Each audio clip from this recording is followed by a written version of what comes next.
प्रेम से बोलिए शंकर भगवान की जय, मैया पार्वती की जय, गणपति ललनमा की जय, नाग देवता की जय, नागरानी की जय। सर्व मंगल मंगले सर्व शिवे साधिते, त्र्यंबके गौरी नारायणी नमस्तुते नमस्तुते नमस्तुते।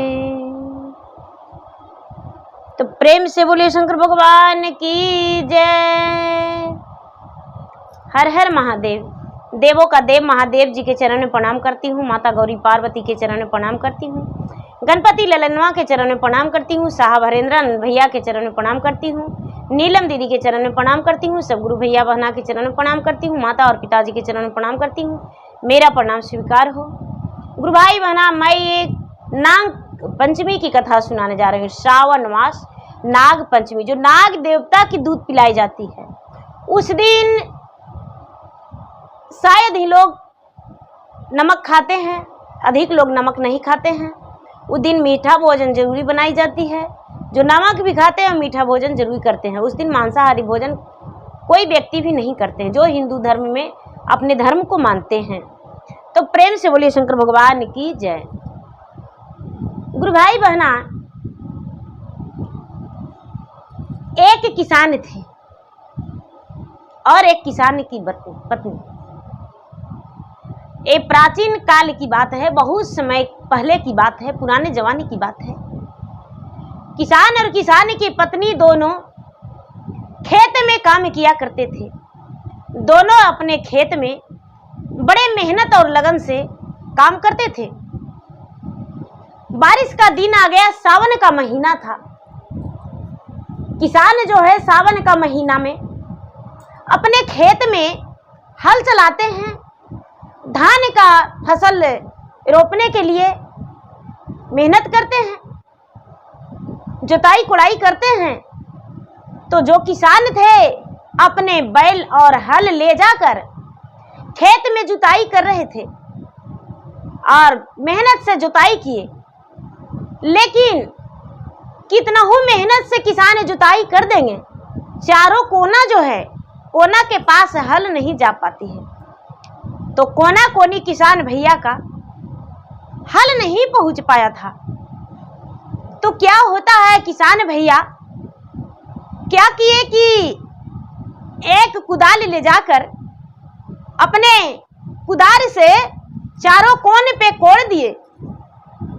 3 कोना जब कोड़े तो उसमें कोई दिक्कत नहीं, लेकिन जब चौथी कोना कोड़े तो एक नाग देवता का सर्प का पंपी था, यानी बियर था, ऊंचा था, और उसमें नाग देवता जो थे विराजमान थे। उस समय अपने जगह पे उपस्थित थे। नागिन जो थी, नागिन कहीं भोजन के तलाश में गई हुई थी और नागराज जो थे अपने पंपी में विराजमान थे। जो किसान थे, किसान अपने कुदाल चलाते चलाते और उस पंपी पे लग गया और नाग देवता का 2 खंड हो गया। जो नागराज थे, जो सर्प था, उसका 2 टुकड़ा हो गया।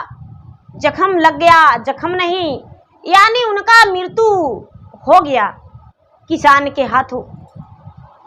किसान बड़े अफसोस करने लगे, हे भगवान, आज मेरे हाथों क्या हो गया, कितना बड़ा अपराध हो गया। अब मैं क्या करूं? हे नागराज, मुझे क्षमा कर दीजिए। ये जो भी हुआ है वो गलती से हुआ है, मैं जानबूझ के कोई अपराध नहीं किया हूं। जो किसान थे वो नागराज से क्षमा मांग रहे हैं, प्रार्थना कर रहे हैं, विनती कर रहे हैं, हे नागराज मुझे क्षमा कर दीजिए। इतना ही में नाग देवता का एक बच्चा अंदर से निकलने लगा। जब अंदर से निकलने लगा तो जो किसान थे बड़े दयालु थे, उनके पास दया दृष्टि था मन में। वो कहते हैं कि हाँ, इसके पिता तो मेरे हाथों ही मारे गए और इसका बच्चा को हम घर ले जाकर दूध पिला के पोषण पालन कर देंगे। जब बड़ा हो जाएगा तो देखा जाएगा। एक बेटा मेरा है और एक बेटा ये रहेगा, तो मेरा दुपुत्र हो जाएगा। और क्या करते हैं जो किसान हैं, वो किसान उस बच्चा को अपने चादर फैला देते हैं और कहते हैं उस पोलियो को कि इस पे बैठ जाइए आप। जो नाग का बच्चा है सपोलिया, वो किसान का चादर पे बड़े प्रेम से बैठ जाता है। किसान क्या करते हैं कि उसे घर लेकर चले जाते हैं। अपने पत्नी से कहते हैं कि अरे प्राण प्रिय, अरे मेरा जीवन संगनी, आज मुझसे बड़ा अपराध हो गया है।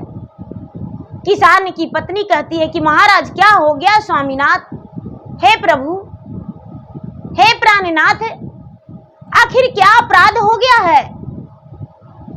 किसान कहते हैं कि आज क्या बताऊं, जब हम हल चला रहे थे, हल चलाने के बाद कोना कोनी कुदार से कोड़ने लगे तो मेरे यहाँ तो एक नाग का हत्या हो गया और उसका बच्चा को मैं अपना घर ले आया हूं।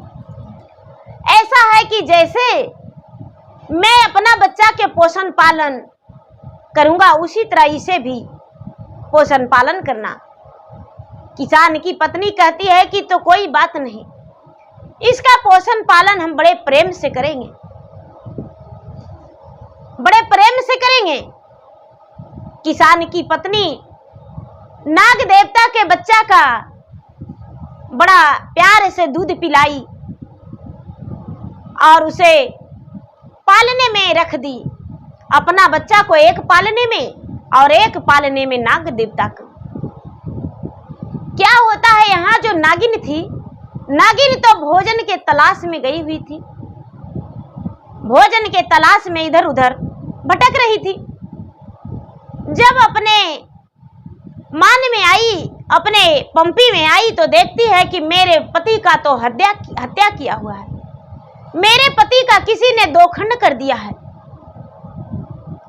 आह, हे भगवान, बेचारी अपने भगवान से कहती है कि हे भगवान, आज किसी ने मेरा सुहाग छीन लिया, उसको हम छोड़ेंगे नहीं। अपने नागराज से कहती है कि हे स्वामीनाथ, आपका बदला हम अवश्य लेंगे। यदि मैं सत्य की नागिन हूं तो आपका बदला बिना लिए हुए नहीं रहेंगे, हम अवश्य बदला लेंगे जो भी आपको प्राण लिया है। नागिन जो है आंखों में देखती है तो कहती है कि अच्छा, ये किसान तो जरूर आएगा, किसान भाई ने मारा है। जब नागिन जो थी, नागिन बड़े प्रेम से एक जगह पे, एक वृक्ष पे दुबक के और चढ़ के बैठ गई और देखने लगी कि कब किसान आता है खेत में। जो किसान थे वो क्या किए कि खेत में अपना कुड़ाई करने के लिए कुदाल लेकर आए। कुदाल लेकर आए, कुदाल रख के और पानी पीने के लिए कुएं पर चले गए। नागिन जो है कुदाल के पास जाती है, कुदाल को बड़ा निहार के देखती है। कुदाल में नाग का खून लगा हुआ था। जो नागिन है उसका आंखों में आंसू आने लगा। नागिन का शरीर जो था एकदम अग्नि की तरह उसके शरीर में प्रज्वलित होने लगा। अब बदले की आग उसके सर पे धधकने लगा। नागिन सोचती है कि अब हम असली नागिन होंगे तो अपना पति का बदला लेकर रहेंगे। इस किसान को अब पता लगाना है कि कई परिवार है, एक एक करके सारी परिवार को हम मार डालेंगे। गुरु भाई बहना, अब क्या होता है, जो किसान आए तो किसान को देखी नागिन की, आहा किसान तो आ गया। किसान अपने मेहनत किए खेत में, शाम का समय हुआ, किसान जो है किसान घर चले गए। जब घर गए किसान, थोड़ी थोड़ी दिन बच रहा था, किसान घर गए तो उनका पीछा नागिन कर ली। नागिन जो है नागिन पीछा कर ली कि हम जाएंगे और जाकर पहले उसका घर देखेंगे, और जैसे मेरा पति का बलि चढ़ा दिया है, मेरा पति का मार डाला है, उसी तरह मैं भी उसको जीवित छोड़ने वाला नहीं हूं। मेरा पुत्र को भी मार डाला है और मेरा पति को भी। गुरु भाई बहना, जो नागिन है, नागिन वहां से चल जाती है किसान के दरवाजे पर। किसान बैठ जाते हैं दरवाजे पर और कहते हैं पानी लाओ। किसान की पत्नी पानी देने के लिए अपना पति को बाहर आ जाती है। जो किसान हैं वो किसान पाँव हाथ धो के घर के अंदर चले जाते हैं, दरवाजा बंद कर लेते हैं। किसान की पत्नी भी दरवाजा बंद कर ली। किसान और किसान के पत्नी दोनों अंदर चले गए। जो विधवा नागिन है वो अपने बदले की आग में तलाश कर रही है कि आज तो हम छोड़ेंगे नहीं, इसको प्राण लेकर ही रहेंगे। अच्छा कितना परिवार है। देखते हैं कि एक किसान का पत्नी, एक किसान, बाल बच्चा होगा। धीरे धीरे कुछ वक्त बीता, रात्रि हो गया तो जो किसान हैं, किसान की पत्नी दोनों दरवाजा खोल कर निकले बाहर। बाहर कुआं था, कुआं पे पानी लेने के लिए निकले। नागिन चुपके से घर के अंदर चल गई।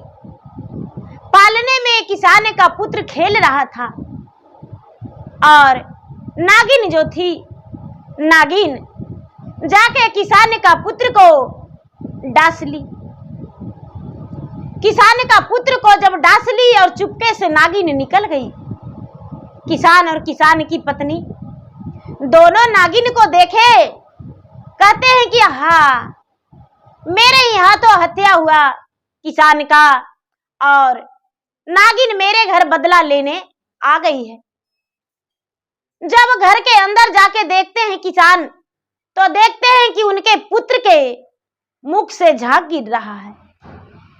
पूरा विष जो था, विष कपार पर चढ़ चुका था, पूरे शरीर में अंग अंग फैल चुका था। किसान का पुत्र जो था वो तो सुग नहीं मुक कर रहा था, बेहोशी के हालत में हो गया था। किसान बड़ा व्याकुल हो गए। रात्रि का समय था।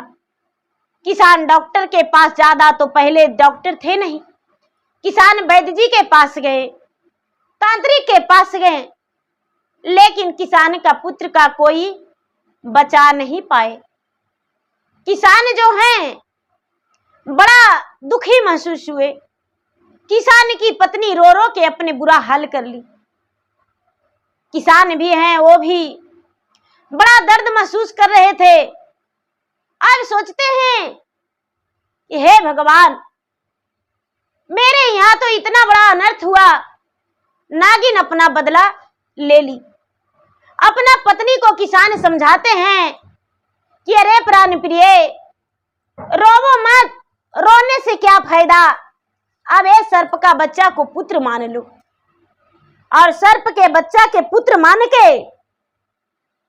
और इसी को लाड प्यार देना और दूध पिलाना। एक बेटा था, वो तो इस दुनिया से चला गया। जो किसान की पत्नी है वो छाती पर पत्थर धर लेती है। किसान जो हैं अपने कलेजे को पत्थर बना लेते हैं और हिम्मत करके फिर से अपने मेहनत मजदूरी में लग जाते हैं। जो नागिन है अपने बदला लेने के लिए बार बार तलाश करती है, बार बार किसान के घर जाती है, लेकिन मौका नहीं मिल रहा था कि मैं कैसे डांसूं। एक दिन के बात है, नागिन गई उस समय किसान की पत्नी रसोई में भोजन बना रही थी। रसोई में भोजन बनाते बनाते और अपने बच्चा को याद करके जोर जोर से रोने लगी। जोर जोर से रोने लगी। जो नागिन थी, नागिन को लगा कि आहा, अभी तो इसका पुत्रहीन होने का आंसू नहीं सूखा है, तो अभी इसका पति को हम नहीं डांसेंगे, इसको थोड़ा ठंडक होने देंगे, उसके बाद ज्यादा दर्द महसूस होगा, तब इसका पति का हम डांस लेंगे। नागिन पिछवाड़े घूर गई और अपने स्थान पर चल गई। धीरे धीरे समय बीत रहा था। कुछ दिन के बाद फिर से गई उस नागिन उसके घर में, तो देखती है कि उसका बच्चा जो है बड़ा प्यार से उसके आंगन में खेल रहा है। नागिन का तो तूफान गुस्सा आ गया कि अरे, मेरा बच्चा नाग जो सर्प है उसे भी अपना बस में कर लिया है, मुझे पुत्रहीन बना दिया है और मेरा बेटा को ये रख लिया है। अब तो एकदम नहीं छोड़ेंगे। किसान को और किसान को पत्नी को एक एक करके दोनों को प्राण ले लेंगे। अपने बच्चे के पास जाने का कोशिश की, बात करने का कोशिश की, लेकिन जो उसका बच्चा था वो खेलने में बाउर था, क्योंकि मनुष्यों के साथ वो रह चुका था, मनुष्यों की भाषा वो समझता था।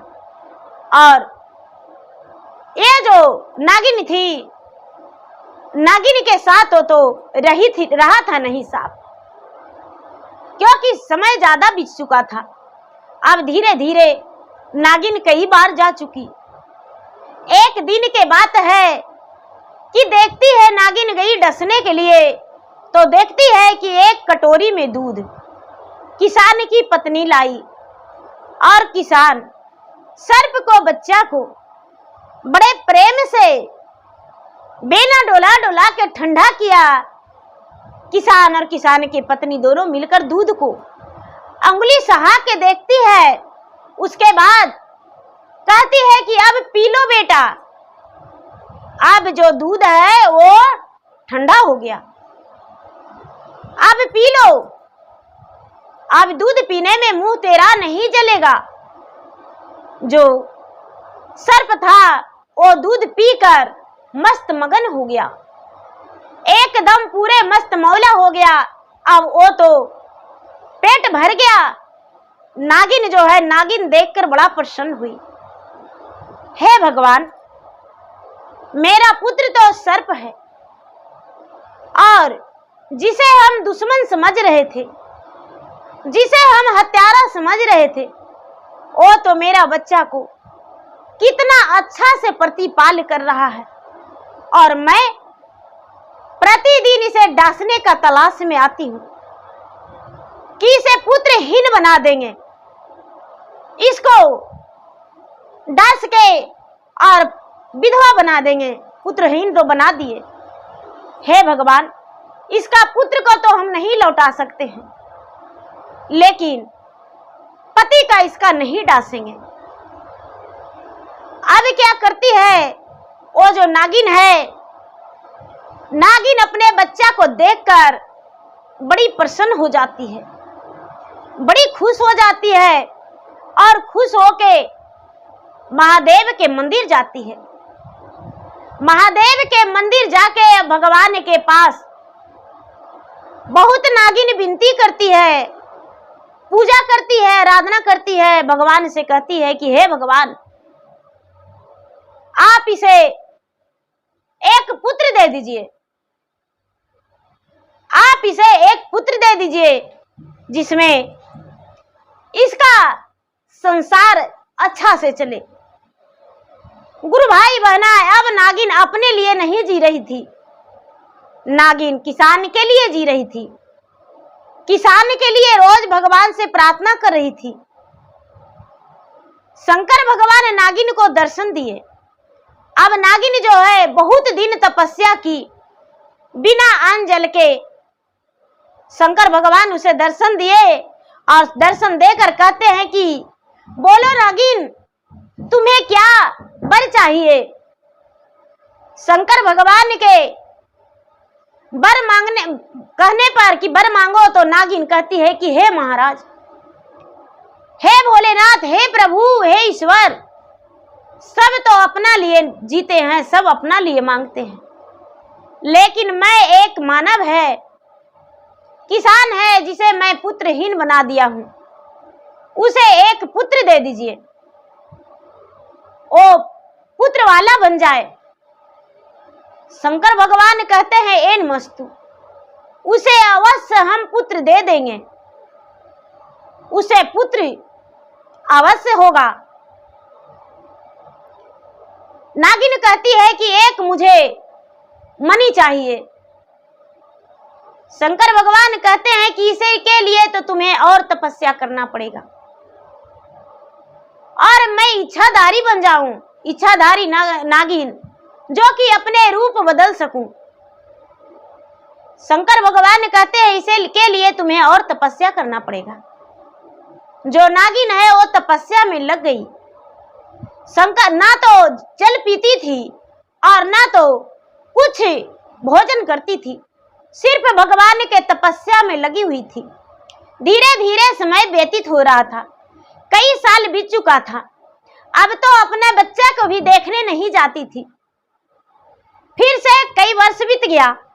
शंकर भगवान उसे प्रकट होकर दर्शन दिए और बोलते हैं कि नागिन, तू एक विधवा नागिन होकर और तूने बहुत तपस्या किया, तुम्हारा तपस्या से मैं प्रसन्न हूं, कोई वर मांगो, हम तुम्हें वर देने के लिए तैयार हूं। शंकर भगवान को बात सुनकर नागिन कहती है कि महाराज, मुझे इच्छाधारी रूप चाहिए, जो इच्छा अनुसार मेरा रूप बदला जाए, और मुझे नागमणि चाहिए। शंकर भगवान ने इन मस्तु बोलकर और उसे नागमणि प्रदान कर दिए।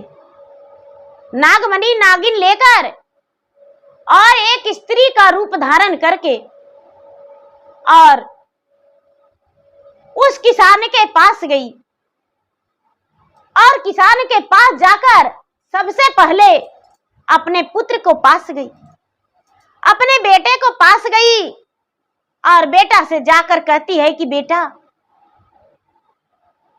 तूने तो एक मनुष्य के हाथ में पोसाया पलाया है, लेकिन कभी इन पे वार मत करना, गलती से भी, क्योंकि एक मनुष्य होकर तुम्हारा पालनहार बने हैं, तुम्हारा प्रतिपाल किए हैं, जो लोग देखकर डंडे से मार देता है। एक गलती के कारण ये पुत्रहीन बन गए हैं, और तुम्हें इन्होंने पुत्र मान लिए हैं, और तू कभी इनका आसरा मत तोड़ना। जो सर्प है वो कहता है कि आप कौन है? तो मैं तुम्हारा माता हूं, मैं तुम्हारा माता हूं, तुम मेरा पुत्र हो। सर्प सब समझ गया और बोला कि माता, मुझसे गलती नहीं होगा। नागिन जो थी इच्छाधारी रूप अपना बदली हुई थी, किसान के पास गई और किसान से जाकर क्षमा मांगी, भैया मुझे क्षमा कर दीजिए, मैं इच्छाधारी नागिन हूं, यदि अपना रूप में आते तो आप मुझे शायद मारते, क्या करते नहीं पता, लोगों ने मुझे मार देते, इसलिए आपके पास आने के लिए मुझे तपस्या करना पड़ा, और आपके पास रूप बदल के आए हैं। भैया, जो बच्चा को पालनहार पाले हैं, पोसे हैं, पुत्र माने हैं, वो अलग प्रजाति का है। ये कोई भी गलती करे तो इसे क्षमा कर दीजिएगा और इसे अपना जगह धरा दीजिएगा। इसका जगह तो जंगल में है, इसका जगह आंगन में नहीं है। भैया लीजिए, आप जिस सर्प को पाले हैं उसका उपहार, आपका एक इनाम हम देते हैं। गुरु भाई बहना, जो नागिन थी, नागिन एक किसान का हाथ में नागमणि दी, एक अंगूठी दी और बोली कि भैया जब तक ये अंगूठी आपके पास रहेगा, ये नागमणि आपको रहेगा, तब तक कोई भी आपको बाल बांका नहीं कर सकता है। मेरा पुत्र यदि किसी को डांस भी ले तो इस नागमणि से प्राण बचाया जाएगा। हो सकता है मेरा पुत्र आपको भी डांस ले, गुस्से में आकर भूखे रह जाए, आप भूल से उसे भोजन ना दे सके, तो आप नागमणि सटा दीजिएगा तो बिल्कुल ठीक हो जाइएगा। जो किसान हैं वो कहते हैं कि बहन जी आप जब भैया बोले हैं तो धर्म का भाई हम हैं, तो आप मेरे बहन हैं। मैं तो पुत्र के समान इसे पाला हूँ, मैं तो पुत्रहीन हो चुका हूँ, लेकिन कभी इसे पुत्र से कम प्यार नहीं दिए हैं।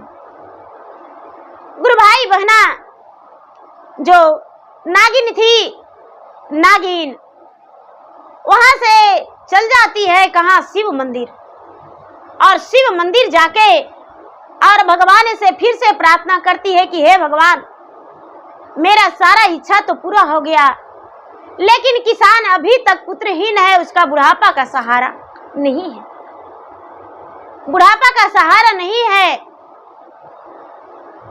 शंकर भगवान का ध्यान टूटा कि अरे हम तो ये वचन दे दिए थे और वचन का पूरा हम नहीं किए हैं। शंकर भगवान जो हैं उसके आश्रय के लिए देखिए कैसे पूरा करते हैं।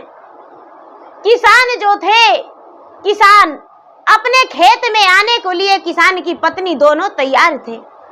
अब क्या होता है, किसान और किसान की पत्नी जब खेत में आते थे तो सर्प भी पीछे पीछे चला आता था। जब किसान खेत में आते थे, किसान की पत्नी घर पे रहती थी, पानी की जरूरत रहता था तो किसान कहते थे कि बेटा जाके माँ के बोल देना, माँ पानी पहुंचा जाएगी। तो पानी के घड़े पर फन से अपना मारता था कि पानी पिताजी मांग रहे हैं।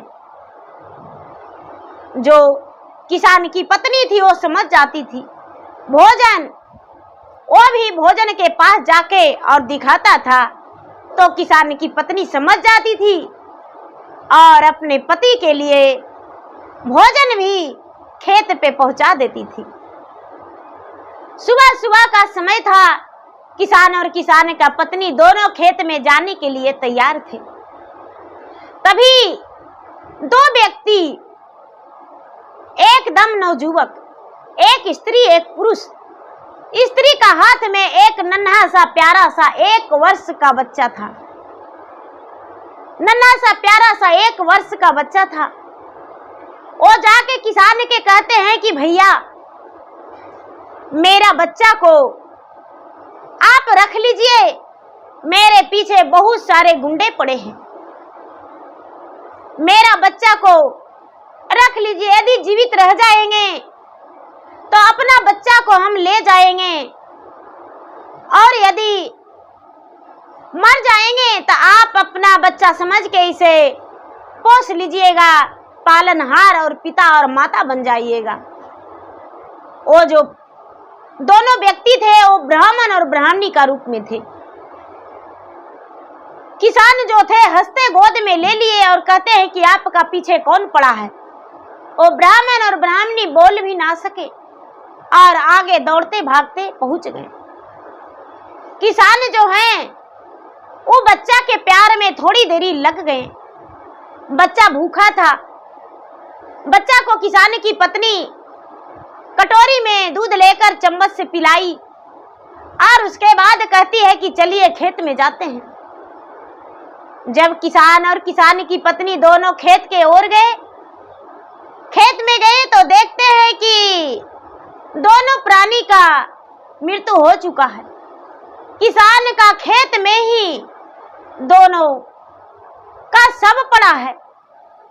किसान देखकर बड़ा दुखी महसूस किए किसान की पत्नी का आंखों से आंसू झरझर गिरने लगा। किसान की पत्नी झराझर रोने लगी। हे भगवान, ये क्या हो गया?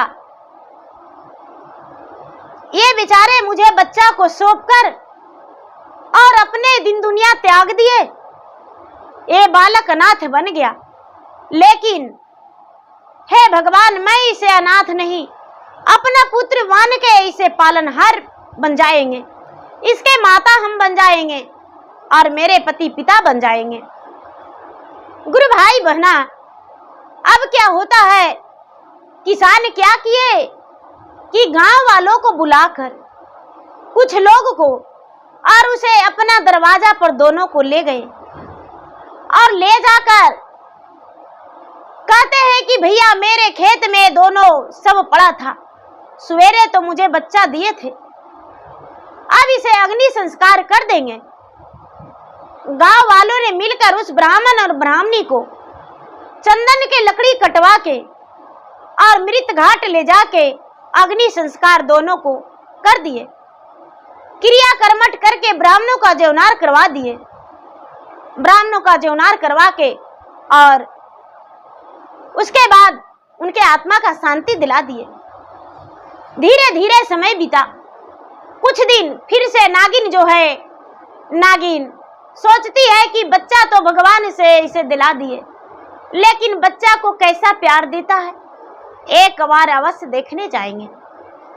गुरु भाई बहना, नागिन जो है, नागिन रूप में किसान के दरवाजे पर जाकर रात्रि का समय में भोजन जिस समय किया जाता है 8 बजे 9 बजे, दरवाजे पर जाके चुपचाप गेड़ुरी मार के बैठी हुई है। किसान जो हैं वो कहते हैं कि अरे बाबू सो गया क्या, वो भोजन किया या नहीं, और मेरे नाग देवता कहाँ हैं, उसे दूध पिलाई हो। किसान की पत्नी कहती है कि महाराज, आज तो उसे सुबह सुबह एकदम गाय के दूध कच्चा दूध पिला दिए हैं, क्योंकि आज सावन मास का नाग पंचमी था। आज भला कैसे दूध नहीं पिलाते, आज तो उसे कई बार मैं दूध पिलाया हूं, नाग पंचमी था। किसान कहते हैं कि अरे नाग पंचमी को क्या होता है महाराज, आप नहीं जानते। नाग पंचमी का नाग देवता को पूजा की जाती है और सभी लोग तो इधर उधर जाते हैं पूजा करने, और मेरे घर में तो नाग देवता खुद ही मेरा बेटा है, तो मैं अपने हाथों से नाग देवता का रोज दूध पिलाती हूँ, लेकिन आज उसे स्नान करवा के और माथे पर तिलक लगा के और उसे दूध पिलाया हूँ। किसान कहते हैं कि क्या बाबू दूध पी लिया, भोजन कर लिया? तो हाँ। अरे मेरे सामने खिलाओ बाबू का। दोनों का फिर से किसान अपने हाथों से खिलाए। नागरानी जो है, नागरानी कहती है कि हे भगवान, कितना प्यार से दोनों बच्चा को ये किसान रख रहे हैं, और मैं कैसा थी हत्यारीन कि इसका बच्चा को मैं मार डाला है। अब जीना मुझे पृथ्वी पर बेकार है, अब हम जीवित नहीं रहेंगे, अपना प्राण त्याग देंगे। लेकिन प्राण त्यागने से पहले भगवान से यही कहेंगे कि हे भगवान, हम प्राण तो त्याग रहे हैं, लेकिन मेरा अबरी जब अगला जन्म हो तो एक मनुष्य घर में हो और किसान के घर में हो, जिसमें मैं भी किसी का भोजन करा सकूं, मेरा भी पाप कट सके। गुरु भाई बहना, जो नागिन थी, नागिन अपना इच्छा से अपना रूप बदल के और किसान के घर अंदर जाकर किसान से कहती है कि भैया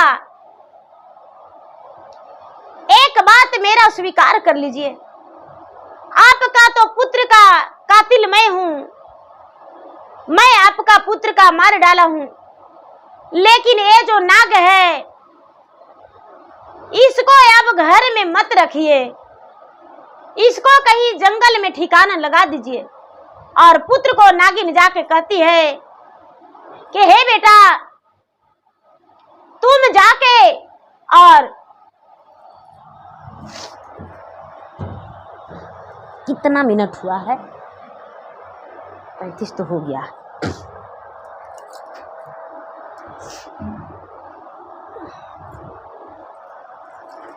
नागिन जो है, नागिन सर्प के पास जाके कहती है कि बेटा, अब तेरा इस आंगन में जगह नहीं, तुम जंगल में जाके तपस्या करो और तपस्या करके इच्छाधारी नाग बन जाओ, नाग मणि प्राप्त करो, तभी तुम्हारा नाग कुल का नाम रोशन होगा। मनुष्यों के साथ तुम्हारा जगह नहीं है।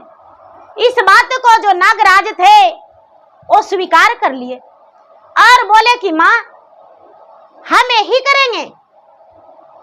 माँ, हम आपका बात से मैं बहुत प्रसन्न हूँ, बहुत खुश हूँ और हम अवश्य ही भगवान से प्रार्थना करेंगे और नागमणि प्राप्त करेंगे।